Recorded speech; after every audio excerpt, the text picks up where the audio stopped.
This is Gareth Southgate, and this is the Three Lions podcast.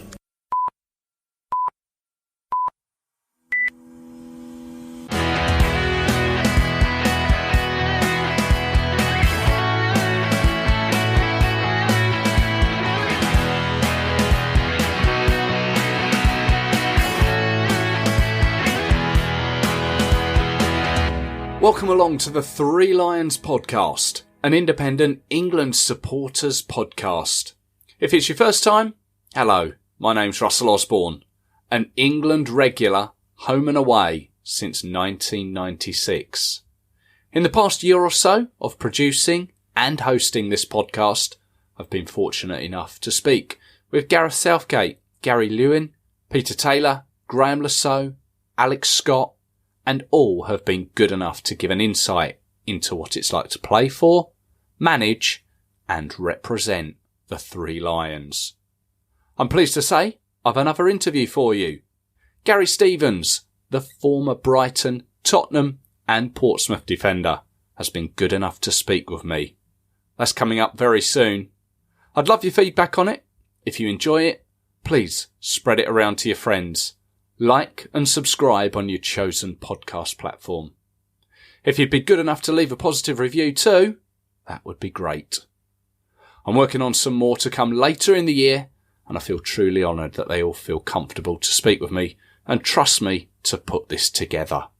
Those other interviews can be found at threelionspodcast.com. We're on Twitter at 3lionspodcast, and you can search the same on Facebook for our group there. Right. Enough of the housekeeping. Let's hear from former England international Gary Stevens.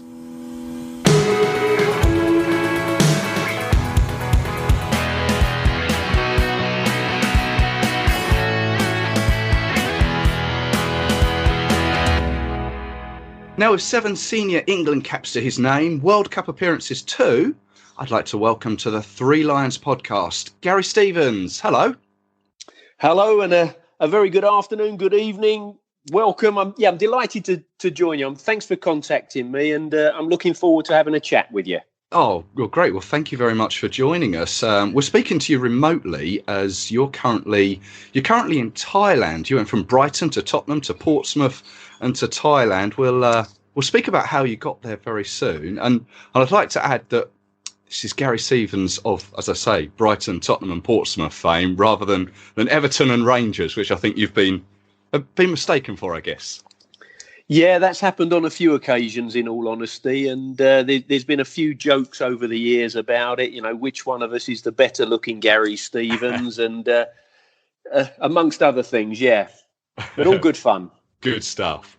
Well, let's start at the beginning. Let's talk England.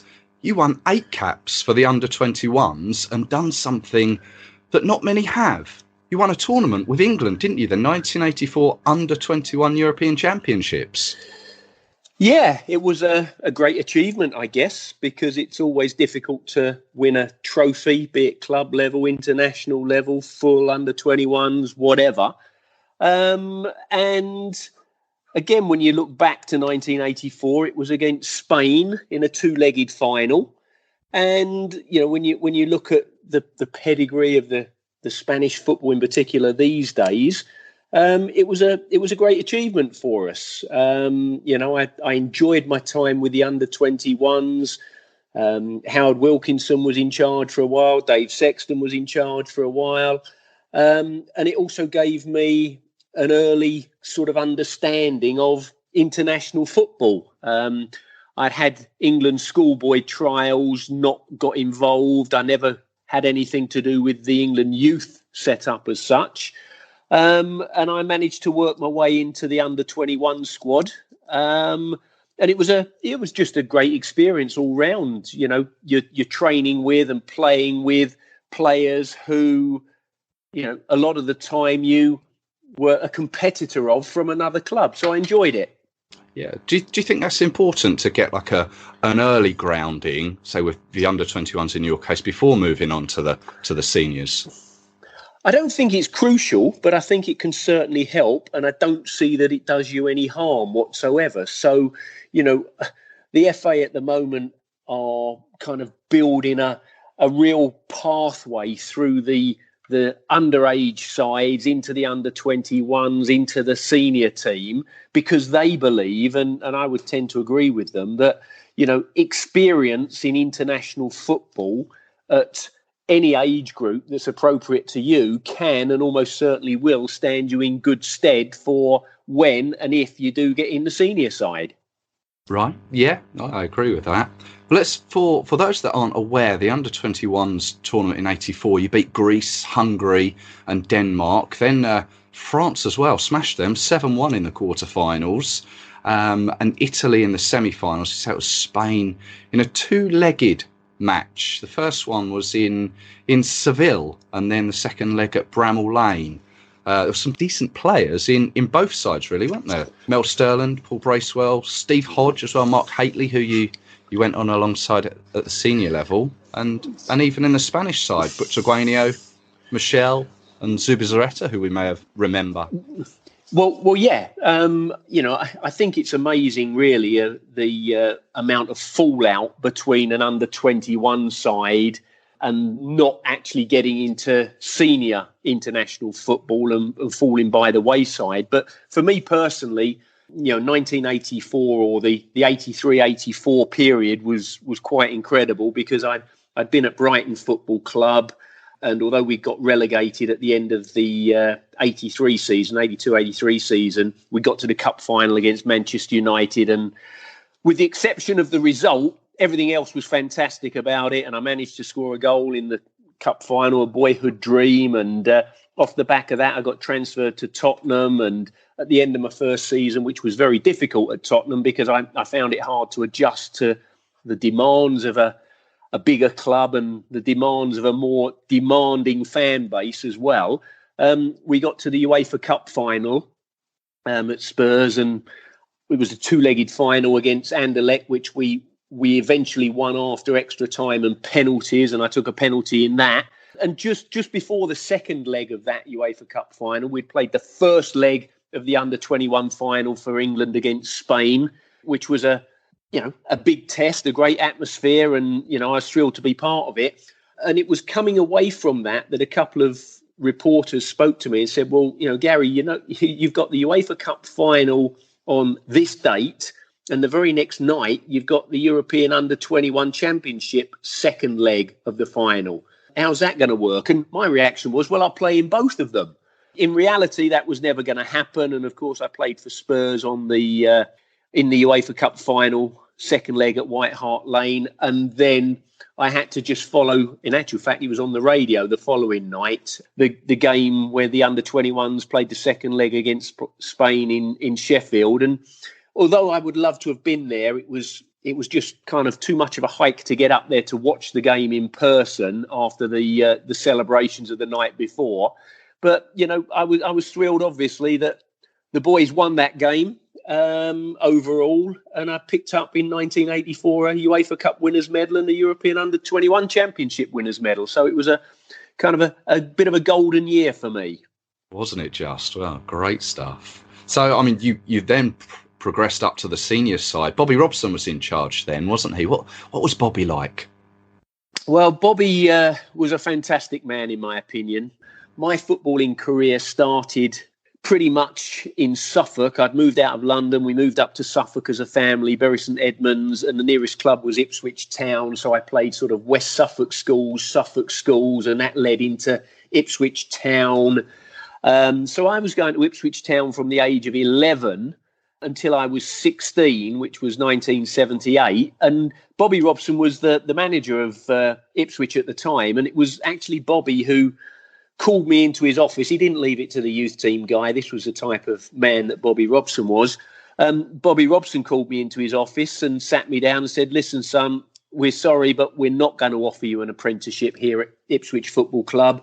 There's a lot of very good players ahead of you. We've got established defenders such as Mick Mills, George Burley, Kevin Beattie, Alan Hunter. We've got Russell Osman and Terry Butcher coming through. And some of your age group, Gary said, they're a bit ahead of you at the moment. We don't see there's a pathway for you. So why don't you get a job locally, keep training with the youth team, and we'll see what transpires. if you don't want to do that, we'll sort you out with a trial at another club with our strong recommendation. So once I dried my tears up, I spent a couple of days thinking about it. I had an interview to go into the army, which I didn't fancy in the end. I tried to get a couple of jobs locally, which was maybe an option, but in the end I decided I could make it elsewhere. So I went back to Bobby Robson and said, where are you going to send me? I can make it. I know I can. He said, how do you fancy Brighton? They're one league below us here at Ipswich at the moment. Alan Muller is in charge, good friend of mine. They'll give you at least a fair trial. What do you think? So, I went down to Brighton, and that 2-week trial lasted 4 weeks. And in the end, I got myself an apprenticeship. 18 months later, Brighton had got promotion, and there was some injury problems, and I was in the reserve team. And at 17, Alan Mullery stuck me in the first team to play my debut in the top flight at home against none other than Ipswich, where Bobby Robson was still the manager. Subsequently, later that season, Brighton are playing away at Ipswich. In those days, we had one substitute. I'm the one substitute because Mark Lawrenson was fit and back and in the Brighton team, and I couldn't dislodge him. We draw against Ipswich with Bobby Robson still the head coach there.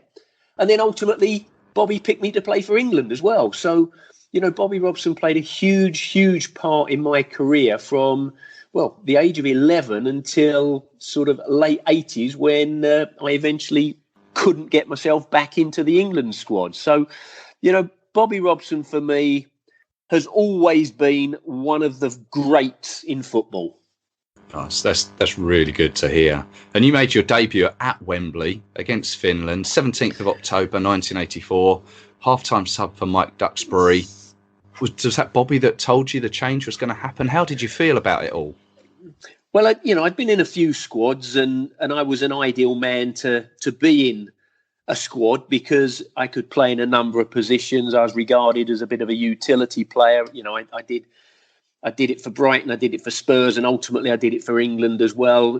Played anywhere across the back four and within reason anywhere across a midfield four or a midfield three in those days.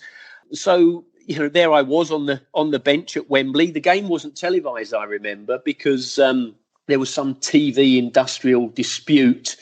And I'd said to my mum and dad, I'm not sure it's worth you coming down from Suffolk to Wembley to watch the game because, you know what it is for me at the moment. I'm substitute and I never get on, and I'm substitute and I never get on. So unfortunately, my mum and dad weren't there. But Mike Duxbury had picked up a bit of a knock in the first half. And at half time, Bobby decided that with the medical department that Mike Duxbury couldn't continue, and I was his choice to go on and play it right back.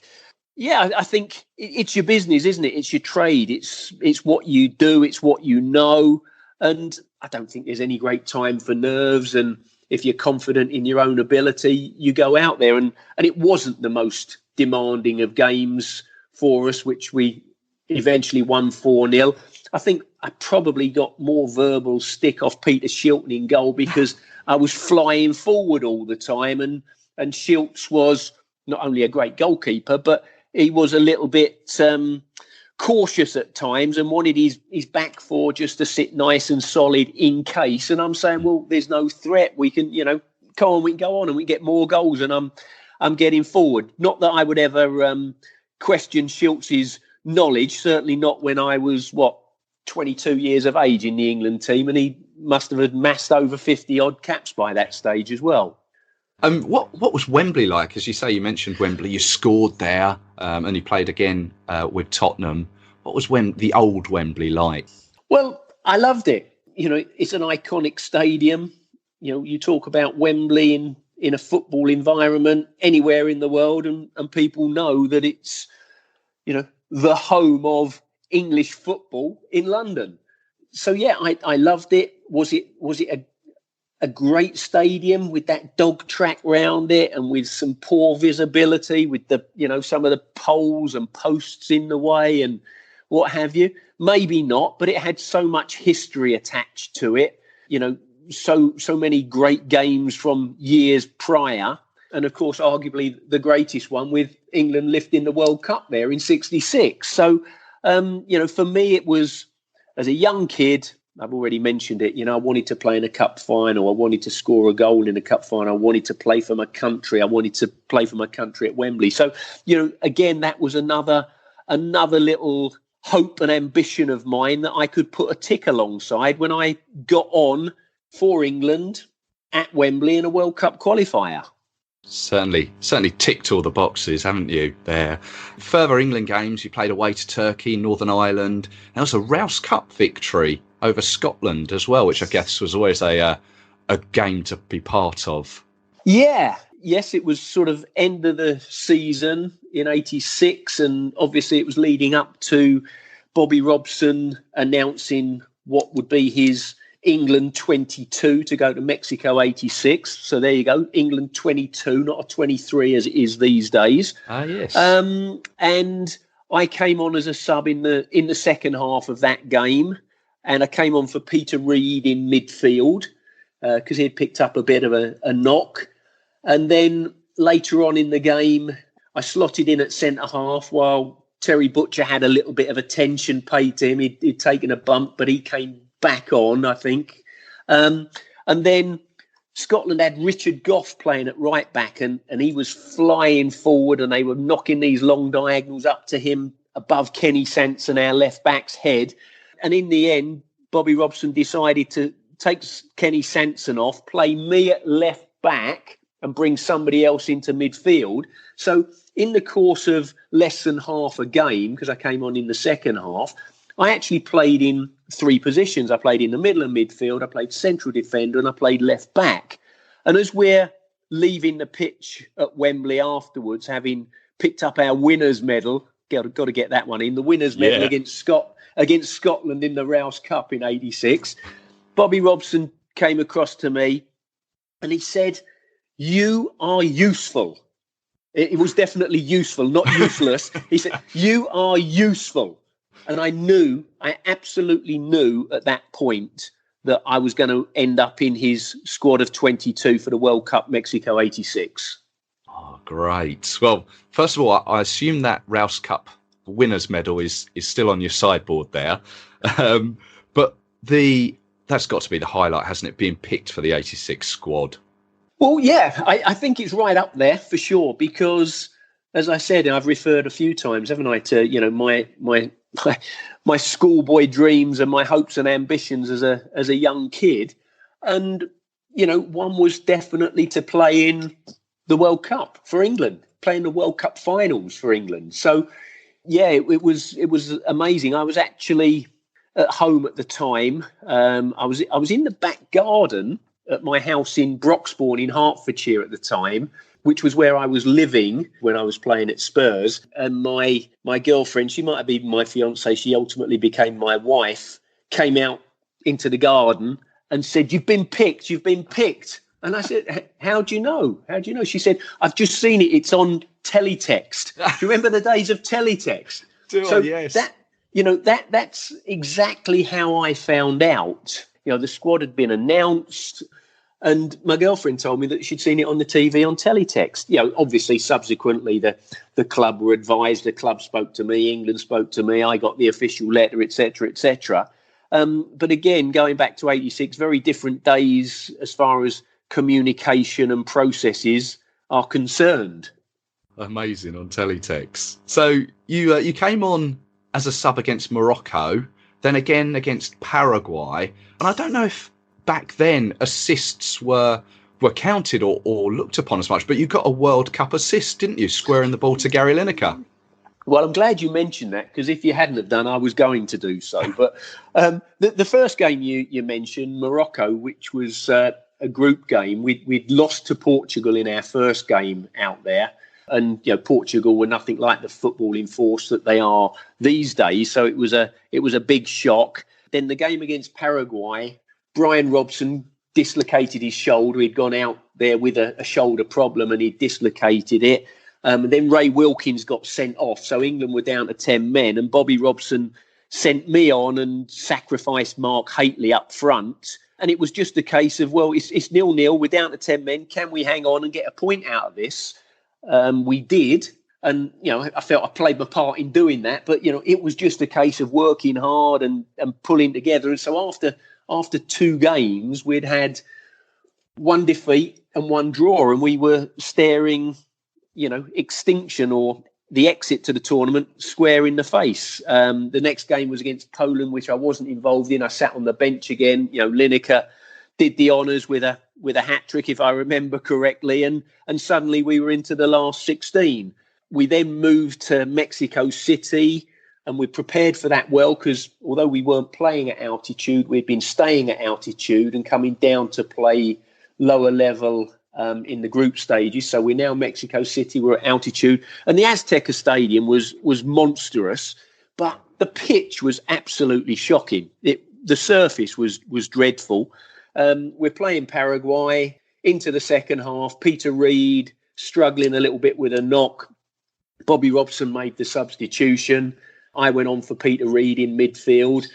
And it was one of those quite famous commentary moments because on the pitch at the time was Gary Stevens Everton, Trevor Steven Everton, and Gary Stevens Spurs. And I think John Motson actually went, it's Stevens to Steven to Stevens on one occasion. It did actually happen. But my assist for Gary Lineker was sort of made in Tottenham to some extent. Glenn Hoddle got on the ball in midfield and I made a run forward into the area knowing that Glenn had the ability to pick me out, which he did with a little outside of the foot pass. And I'm now wide but into the penalty area. And I know that all I have to do is square it across the face of the goal along the ground because that is the run that Lineker will make. That's the run that Gary Lineker often makes. So it was the easiest thing in the world for me to slide and with my right foot knock it firmly across the face of the goal, sort of on or around the 6-yard box. And sure enough, there was Mr. Lineker knocking it home. A great moment for me, a good moment for Gary Lineker. And we won the game comfortably, which put us into the quarterfinals. Hoddle. Gary Stevens of Tottenham's in a good position. And Lineker, yes! 3-0. Surely now, England are on their way to the quarter-final. A lovely move. Well, yes, the quarter-finals. Unfortunately, you were on the bench for that one. And let's cut to the chase. Did you see it? We're going to talk hand of God. Did you see it from the bench? The simple answer is no, I didn't. We weren't sure. And again, in the Azteca Stadium, the dugout was obviously on the halfway line, but it was set, I don't know, maybe 10 yards back from the pitch, maybe a touch further. And it was literally, you were down in the ground. So your head was maybe a foot above pitch level. It was a shocking place to observe a game from. And if you worked out the yardage, it's probably 70 yards from where we were to where the incident was. All we knew was that something had gone wrong because as the ball looped up in the air from Steve Hodge and we're seeing Peter Shilton coming out and he's going to punch it, there's only one thing that's going to happen and that's Peter Shilton's going to punch it, because he's got a run, he's got the advantage, he's got his arm. And as Diego Maradona challenged for it, somehow the ball went past Peter Shilton and he punched nothing. And then, of course, there's Terry Fenwick and there's Terry Butcher, indicating to the referee that it's a handball. My namesake and Gary Stevens of Everton and Kenny Sanson have rushed over to the linesman. They're saying it's handball. All I can assume is that the referee didn't see it from where he was, because if he had, he has to give it. You could say that Diego Maradona did it quite brilliantly because it was very subtle, almost like the sleight of hand of a magician. But obviously it didn't help our cause too much. No. And, somewhat aggrieved, I suppose, if you say, well, if you found yourself in that type of position yourself, would you maybe do similar? I dare say at some stage most of us have in training, in a match, but maybe not in a World Cup quarter-final, eh? No. But it must have been what an atmosphere, though. I mean, and Maradona had scored the wonderful goal beforehand as well. Gary Lineker had equalised. Just a great occasion, apart from the result, I guess. Well, yes, it was a huge occasion for sure. I think there was in excess of 110,000 in the stadium that day. It's going round the world, millions of people watching it, and I think probably the only thing that went really, really wrong for us was the result. Maradona's wonder goal was just that. He had an incredible World Cup in his own right. Didn't single-handedly win it for Argentina, but he was the main reason that they won it. I actually felt leading up to the game that there was too much talk in the England camp about this Maradona, how good he was, what he could do to us, how he could hurt us, what a genius he was, what a top player. And, again, for me, I felt that leading up to it, we should have been talking a bit more about ourselves and how well we'd done against Paraguay and what we could do to Argentina. That's just a personal feeling on it and a personal thought on it. And also from a personal aspect, I was disappointed that I didn't play. I'd come on as a substitute, as we mentioned in the previous game against Paraguay, for Peter Reid. Peter felt that he was fit enough to play in the game against Argentina. And Bobby Robson started him. And leading up to the game, a few days before, Bobby Robson and Don Howe were talking about maybe man-marking Maradona. And they had a conversation with me at one stage as to man-marking. Is it something that I like to do? Is it something that I've ever done?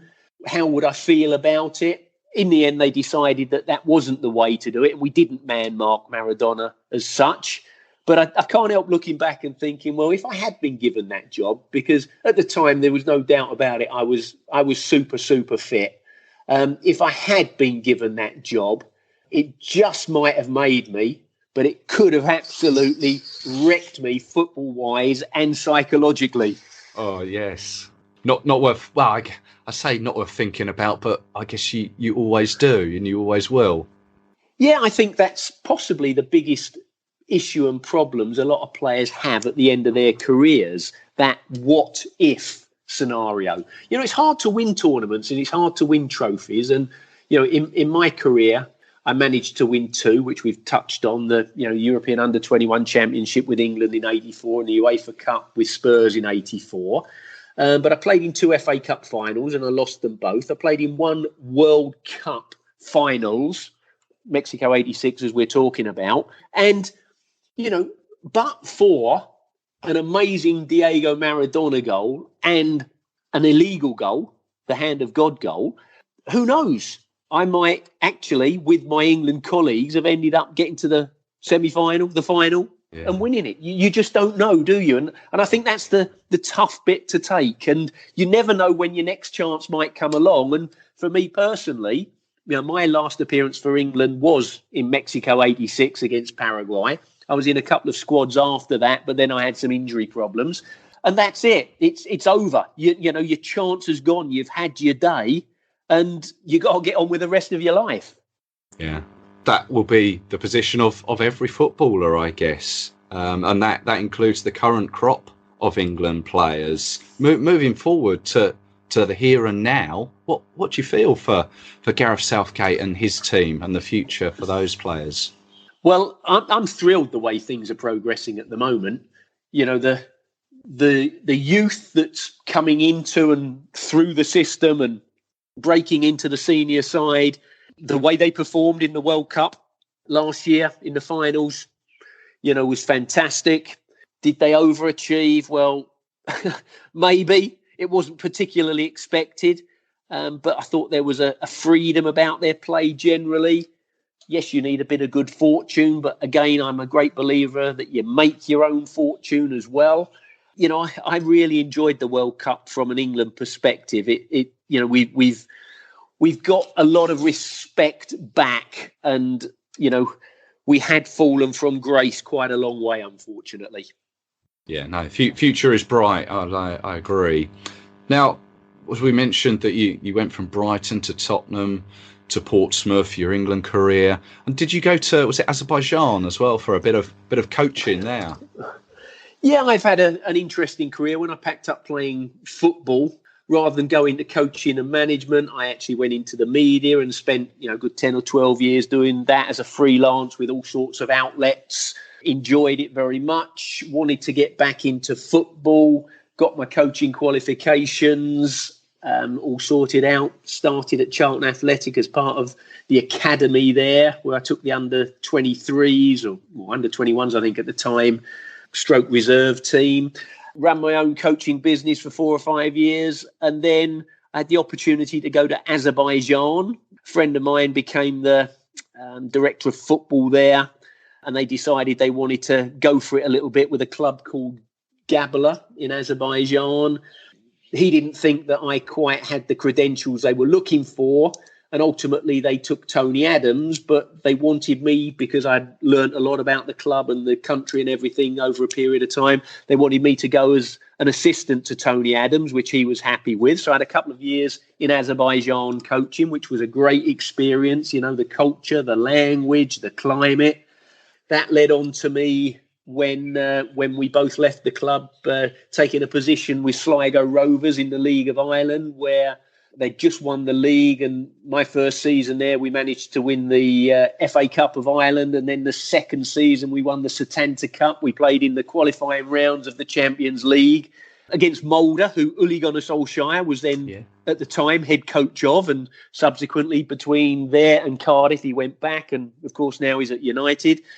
And I am now in Thailand, where I came out 4.5 years ago to be the head coach of a club called Army United in the Thai Premier League. That was via a recruitment program organised by Leicester City Football Club because of their strong connections with King Power and Thailand.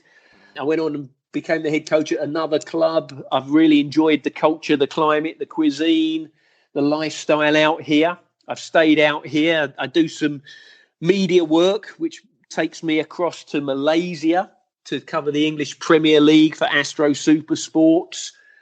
So most weekends I travel from Thailand by plane for a couple of hours to Kuala Lumpur. I get back to England a couple of times a year. I'm making a personal appearance with a former Spurs teammate of mine who also played for England, Danny Thomas. We're making a personal appearance in England. It's at Chessington on June the 7th this year. Looking forward to a lot of Spurs fans being there, question and answer, photographs, autographs, etc., etc. If anybody ever wants to contact me, it's like a rolling advert, this, isn't it? Do it. If anyone wants to contact me, the best way is probably through Twitter, and my Twitter account is at Gary Stevens UK. That's probably the easiest thing to do, and I can liaise with you, sign things, whatever you want. I'm very approachable. It's really interesting. When I was doing my coaching qualifications and I got my pro license, one of the things we had to do before we started the year-long course was we had to interview somebody who had a great career in the game as a player and a coach, and it was easy for me to catch up with Terry Venables. Okay. So I had a great chat with him. It was meant to be a 45-minute interview. 4 hours later, we were still talking. And one of the things he said to me, he said, Gary, contact people in football, talk to people in football. He said, I told you I'll give you 45 minutes. We're now talking for 4 hours, he said. And people in football are very amenable. And, I'm saying this to all the fans, and I'm sure some of them have had some maybe disappointing experiences where, players haven't been too obliging. But I am definitely of the ilk that if somebody contacts me, they'll get a reply. If somebody wants something, I'll do my best I possibly can for them, be it a signed photograph, be it send a good luck message to somebody who's getting married, whatever. So if anybody wants to contact me, Twitter at Gary Stevens UK. Well, I can certainly vouch for that, because that is the way that we have been brought together. And I thank you very, very much for your time. It hasn't been 4 hours like yourself and Terry Venables, but it has been a very pleasurable half an hour. And I thank you for bringing your memories to the Three Lions podcast. My pleasure, Russell. Lovely to talk to you. And I wish you and, of course, all the England fans and the England side in particular, every success in the future. Thank you. Thank you. Thank you very much.